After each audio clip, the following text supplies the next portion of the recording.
16e jour du mois. Aujourd'hui, votre exercice de concentration consiste à modifier la densité de la structure de votre conscience au travers de la perception d'objets éloignés. Cette technique est bien pratique si vous souhaitez qu'un événement se réalise dans un endroit précis. Concentrez votre conscience sur cet endroit. Vous pouvez appliquer cette technique avec autant de succès pour accomplir l'inverse, c'est-à-dire pour empêcher des événements défavorables de se produire dans un endroit déterminé.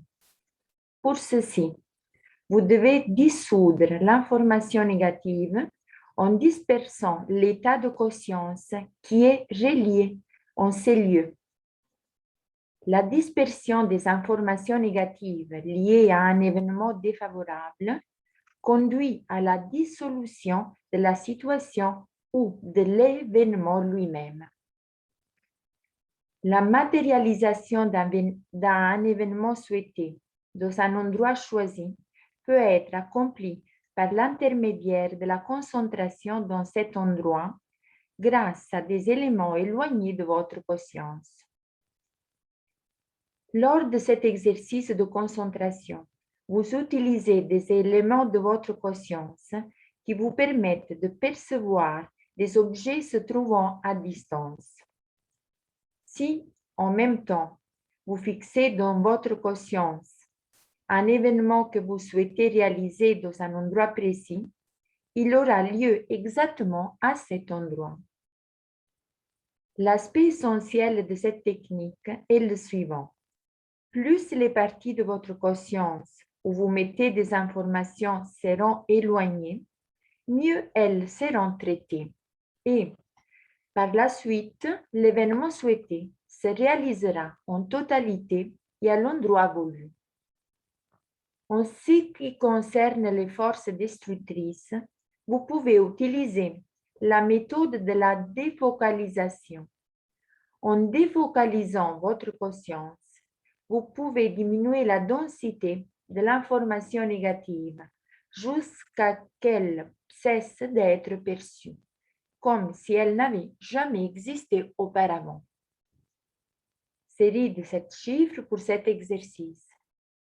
1, 9, 5, 4, 8, 3, 7. 1, 9, 5, 4, 8, 3, 7. 1, 9, 5, 4, 8, 3, 7. Série de 9 chiffres pour cet exercice. 1, 9, 4, 3, 2, 1, 0, 9, 9. 1, 9, 4, 3, 2, 1, 0, 9, 9. Quand vous voyez le monde comme s'il était renversé, vous devez toujours vous rappeler que même s'il est perturbé, désuni ou compressé, ce sera toujours un monde d'unité, d'harmonie et de bien-être. Vous devez comprendre que derrière tout cet état ambigu ou particulier du monde, la bienfaisance du Créateur y sera toujours présente. Vous aurez accès à cette harmonie à partir de la connaissance du fait que vous êtes éternel et qu'aucune structure, aucune fausse information ne pourront aliéner cette volonté divine.